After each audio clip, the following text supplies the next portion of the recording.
말씀은 신약성경 누가복음 15장 20절에서 24절입니다. 누가복음 15장 20절에서 24절 말씀, 신약성경 122면에 있습니다.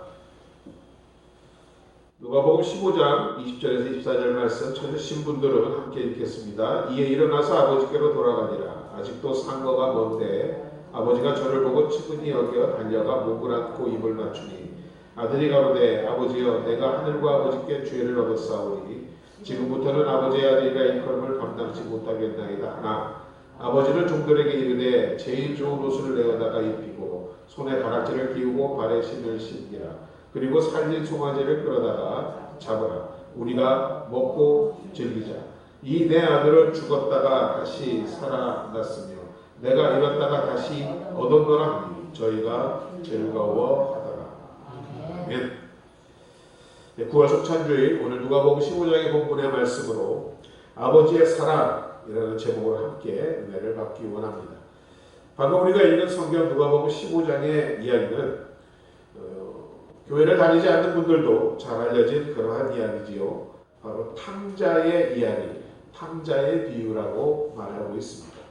탕자라는 말 우리가 흔히 듣지는 못하지만 그 의미를 새겨보면 낭비해버린, 혹은 아버지의 재산을 탕진해버린 아들이라는 말로 우리가 아는 바와 같이 아버지에게 미리 자신의 재산의 몫을 달라고 요구하여 그것을 얻어가지고 먼 나라로 가버려 다 그 재산을 탕진해버린 아들의 이야기입니다.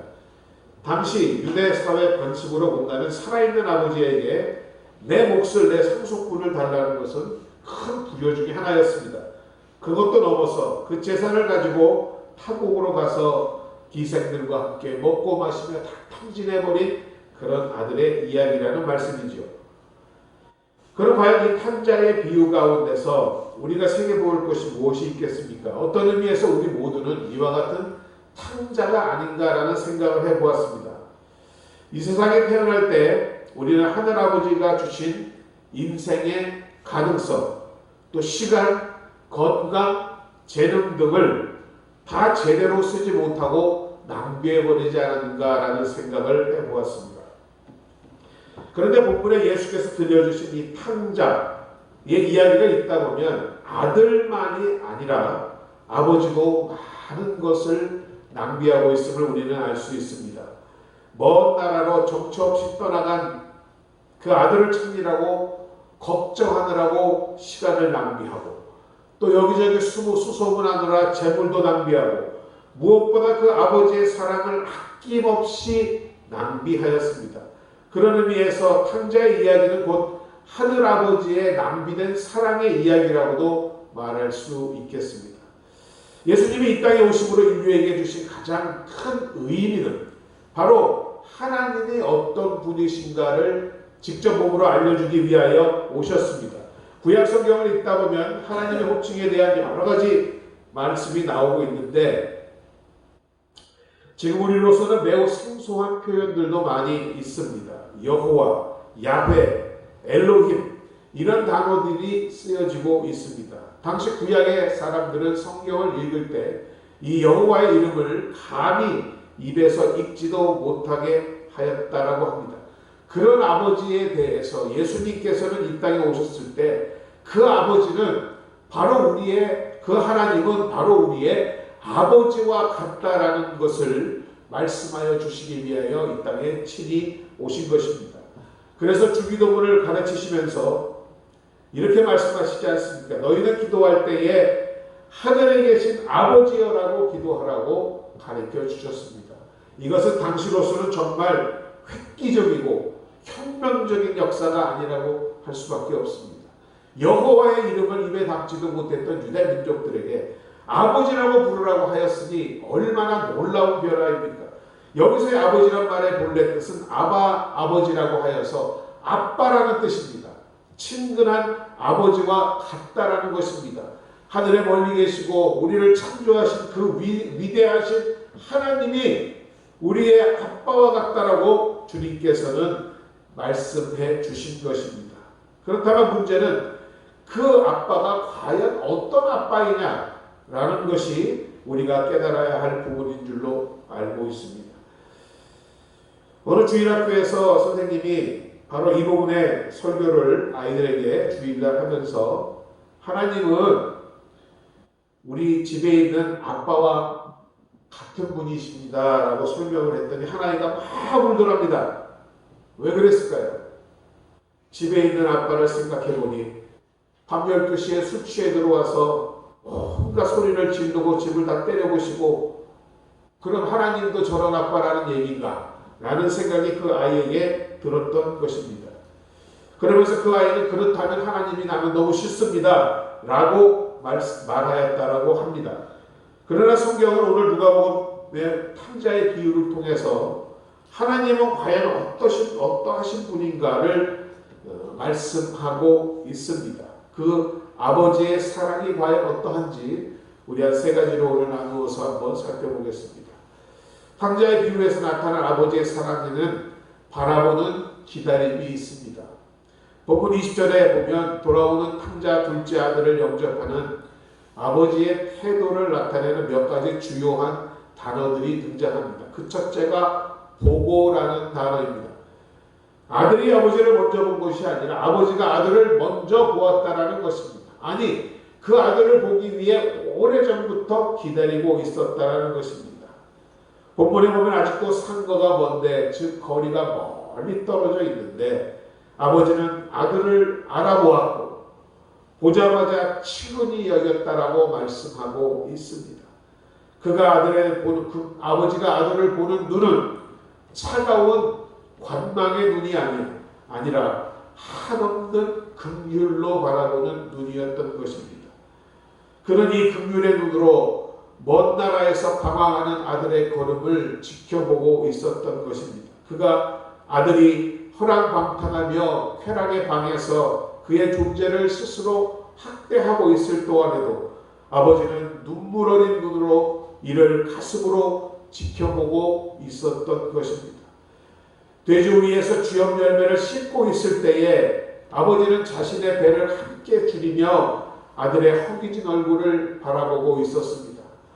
아버지가 과연 돌아오는 날을 맞아주실 것인가 주저하며 무거운 발걸음을 터벅터벅 옮기는 아들의 초라한 행색을 아버지의 눈은 지켜보고 있었던 것입니다.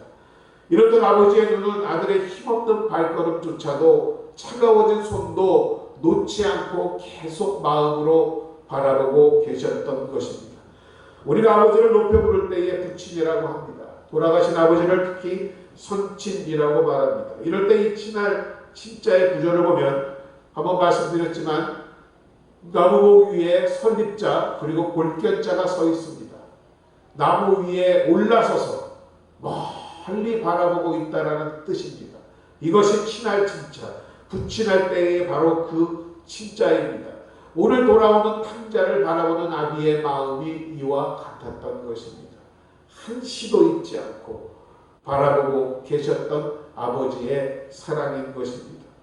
이런 아버지의 눈은 사랑하는 아들이 어디에서 어떻게 살다가 이제 집으로 오고 있는지를 이미 보고 계셨던 것입니다. 이 아버지의 눈이 바로 하늘 아버지의 사랑이라고 예수님은 말씀하고 있는 것입니다. 그 하나님의 눈은 여러분의 방황을 보고 계십니다. 그 하나님의 눈은 당신이 여러분이 한낮의 태양 아래 생의 피곤함을 느끼며 힘들어할 때 당신의 그 인생길에 머물러 있습니다. 또 하나님의 눈은 인생의 근원이신 하나님을 찾아 움직이는 당신 여러분의 생각을 기쁨으로 바라보시는 믿음의 눈이시기도 합니다.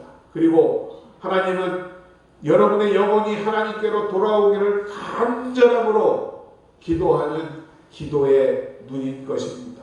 그 하나님의 눈과 그 하나님의 사랑이 오늘도 여러분을 향하여 기다리고 있다는 사실을 깨닫는 복된 여러분들 되시기를 주의 이름으로 축원드립니다. 두 번째 아버지의 사랑에는 먼저 달려오는 자비함이 있습니다. 돌아오는 아들을 맞이하는 아버지의 행동을 묘사하는 두 번째 중요한 단어가 바로 달려갔다라는 말입니다.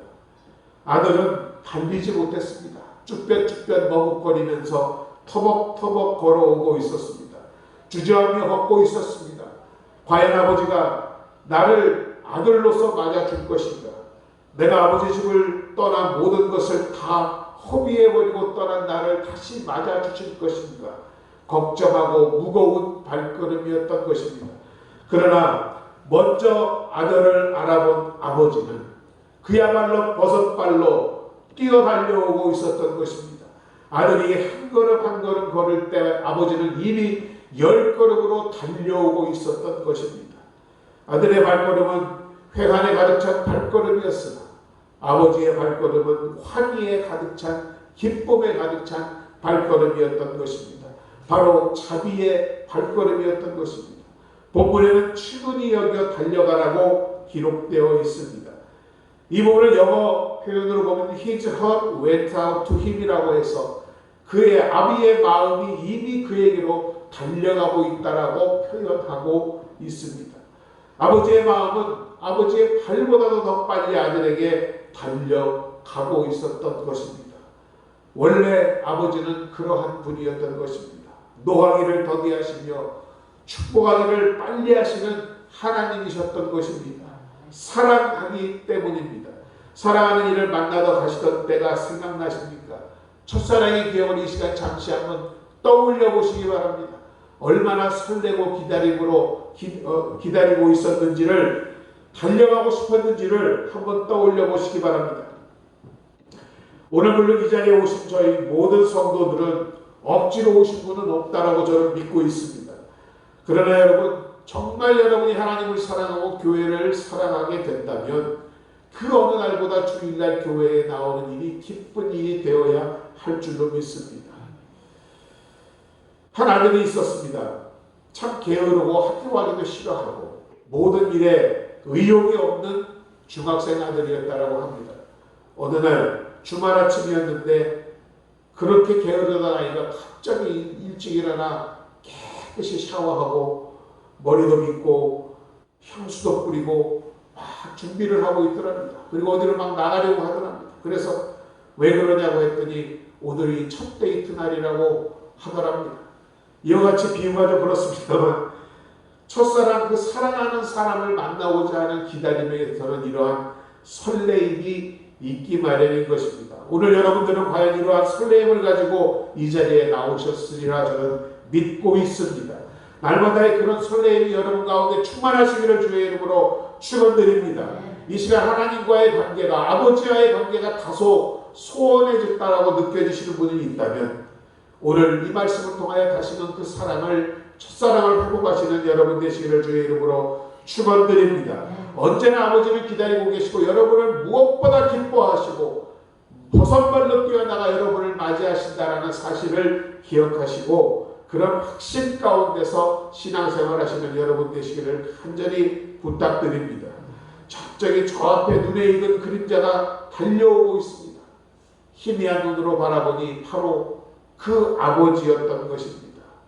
저는 오늘 아침 여러분을 향해 달려오시는 하나님을 보시게 되시기를 주의 이름으로 축원합니다. 그만큼 하나님이 여러분을 사랑하시기 때문입니다. 이 사랑에는 변함이 없는 사랑인 줄 믿습니다. 한없는 사랑인 줄 믿습니다. 여러분의 과거가 어떠했든 여러분의 죄악이 어떠했든 모든 것을 다 가슴에 묻고 이미 용서하고 사랑하는 마음으로, 여러분을 안아줄 마음으로, 기쁜 마음으로 달려오시는 아버지이신 줄로 믿습니다. 그러한 아버지 하나님을 늘 바라보시는 여러분의 삶이 되시기를 주의 이름으로 축원드립니다. 마지막으로 아버지의 사랑에는 아들에게 입을 맞추는 용서와 그리고 회복이 있었습니다. 오늘 본문에서 말하는 아버지의 마음을 나타내는 세 번째 중요한 단어가 바로 입을 맞추었다라는 말입니다. 근데 이 단어의 히라보 원문을 보면 한 번 아니라 너무너무나 기뻐서 계속하여 연거푸어 입을 맞추었다라고 표현되고 있습니다. 그야말로 쪽쪽쪽쪽쪽쪽쪽쪽 했다라는 얘기죠. 그 입맞춤은 바로 아들의 과거에 대한 넉넉하고도 남는 용서를 전달하는 아버지의 마음이었을 것입니다. 아마도 아버지 앞에 서자 아들은 그야말로 고꾸라져서 그 죄송한 마음을 토해내며 아버지께 눈물로 용서를 빌었을 것입니다. 21절의 말씀처럼 내가 하늘과 아버지께 죄를 얻었사오니라고 탕자는 고백하고 있습니다. 그러나 아들이 그 말을 끝내지 못했을 것이라고 추측이 됩니다. 그 말을 맞추기 전에 아버지는 이미 그 말을 가로막고 목을 끌어안고 아들의 입을 맞추며 이렇게 말씀하셨을 것입니다. 괜찮아, 괜찮다 아들아, 내가 다 안다, 다 알고 있다. 그리고 또다시 입을 맞추고 또 입을 맞추고 이보다 더 큰 용서의 선언이 어디 있었겠습니까? 이 아들이 아버지에게 돌아왔기 때문에 아버지가 용서했다라고 생각하지 않습니다. 아버지는 이미 그 아들을 사랑으로 바라볼 때부터도 마음속에 용서하고 돌아오기만 기다리고 계셨던 것입니다. 이것이 하늘아버지의 사랑인 줄로 믿습니다.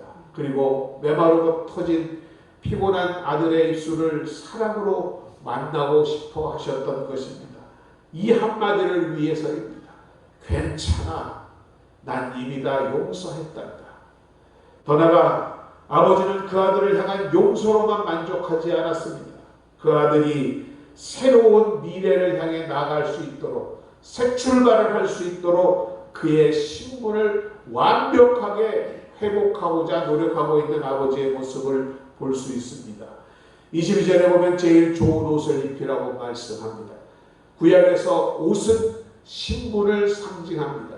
옷을 입혔다라는 것은 신분이 회복되었음을 의미합니다.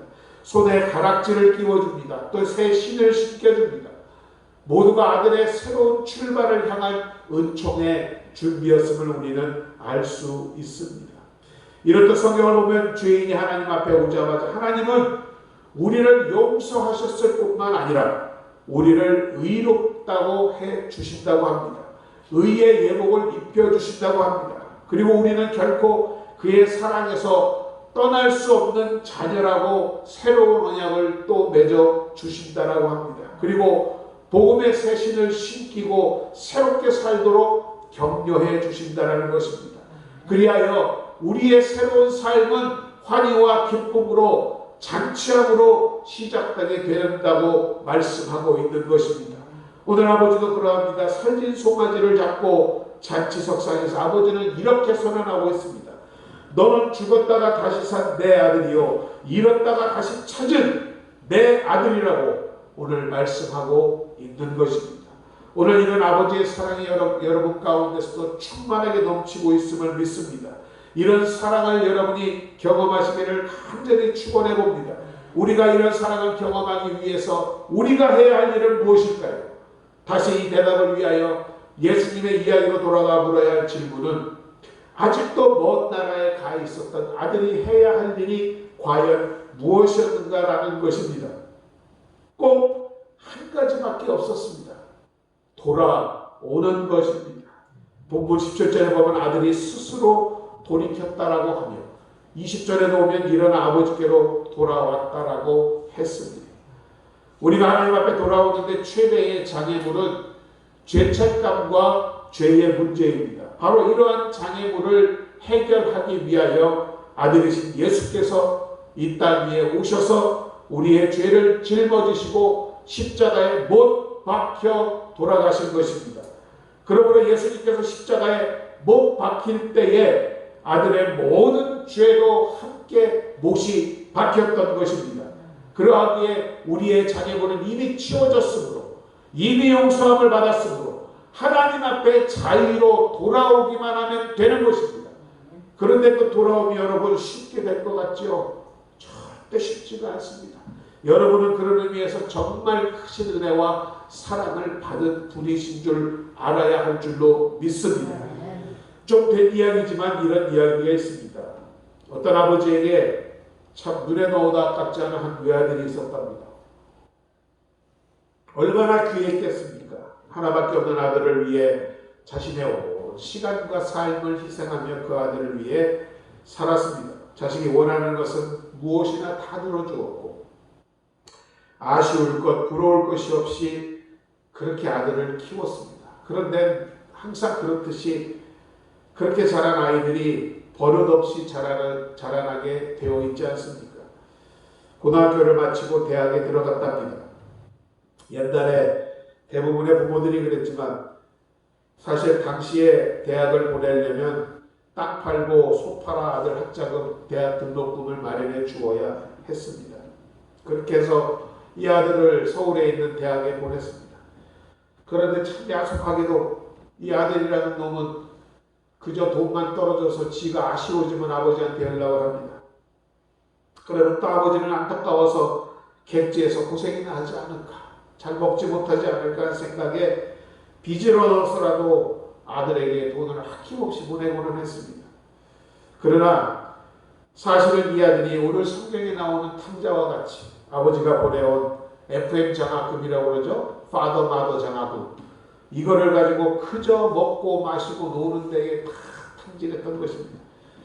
어느 날 아버지가 이러한 소식을 알게 됐습니다.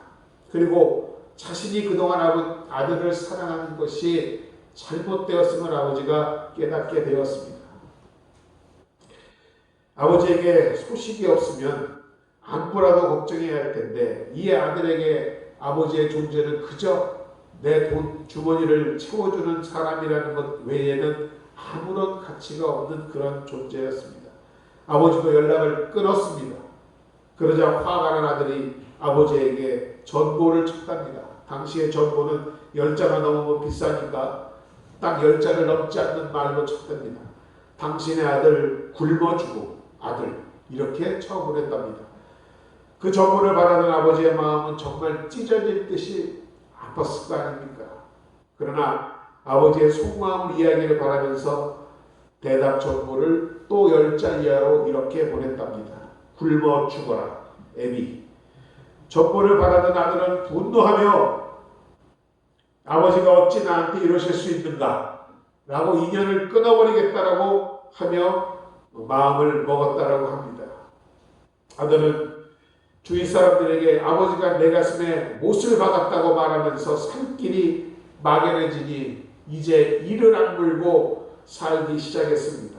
강산이 변할 10년이 두어 번 지나간 후에 결혼하고 자식을 낳고 안정된 삶을 살기까지도 그 아들 마음 가운데는 굶어 죽어라 애비라는 전보가 그대로 박혀 있어서 아버지에게 연락도 하지 않았습니다. 그러나 20여 년 만에 돌아보니 결국 그 굶어 죽어라 애비라는 전보로 인하여 자신의 인생에 어떤 전환점이 되었음을 깨닫게 되었답니다.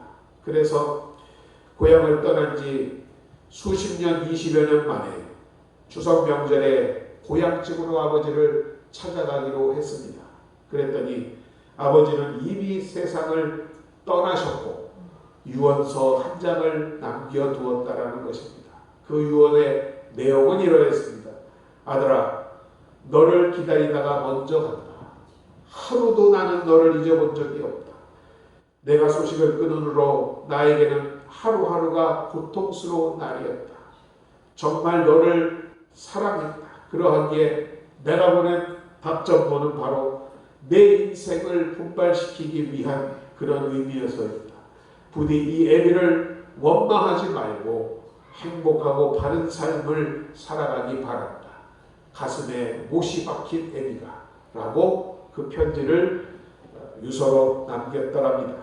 아들은 이 편지를 받아들고 아버지 무덤으로 곧장 달려들어가 흐느끼며 부르짖었다고 합니다. 아버지, 정말 제가 잘못했습니다. 부유자식이 아버지의 마음을 몰랐습니다. 아버지의 가슴에 못을 박은 것은 바로 저였습니다. 아버지가 제 가슴에 못을 박은 것이 아니라 제가 이 못난 자식이 아버지의 가슴에 못을 박고 말았습니다. 바로 이러한 것이 아버지의 사랑인 것입니다. 우리가 마지막으로 여기서 한 가지 더 눈여겨봐야 할 초점은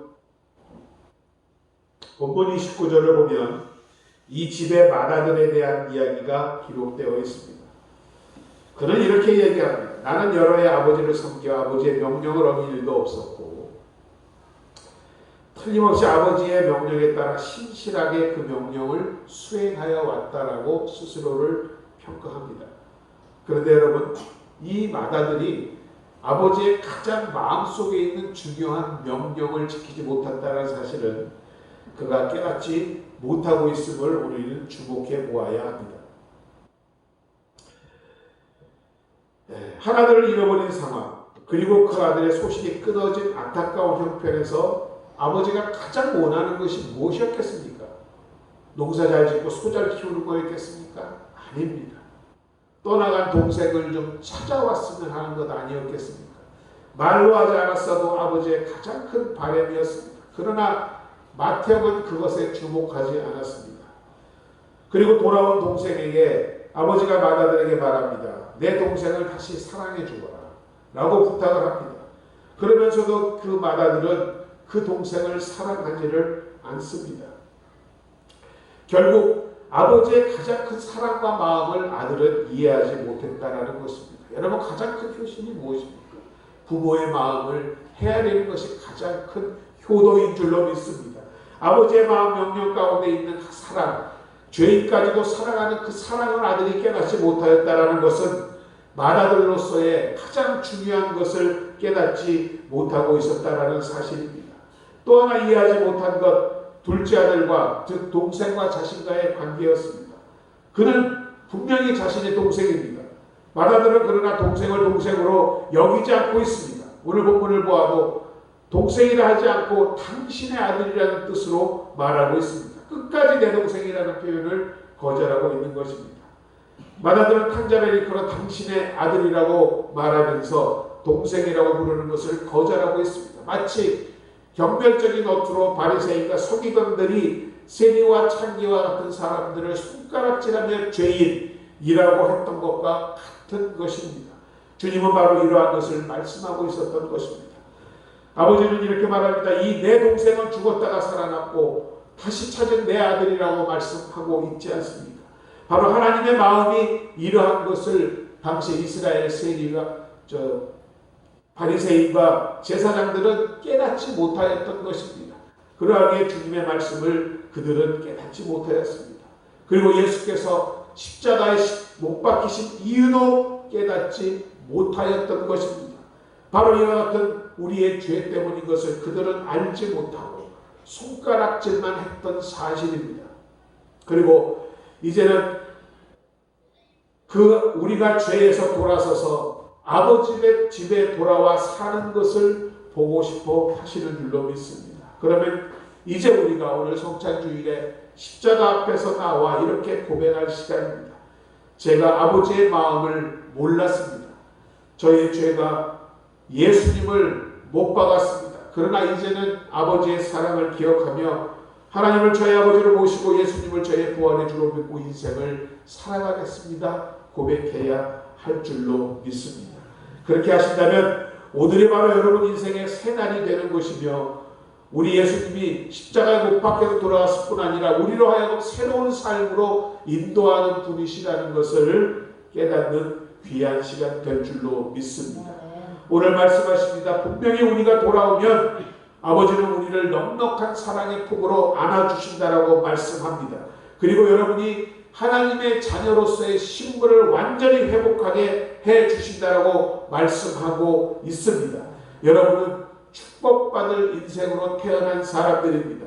하나님의 사랑받을 인생으로 태어난 사람들입니다.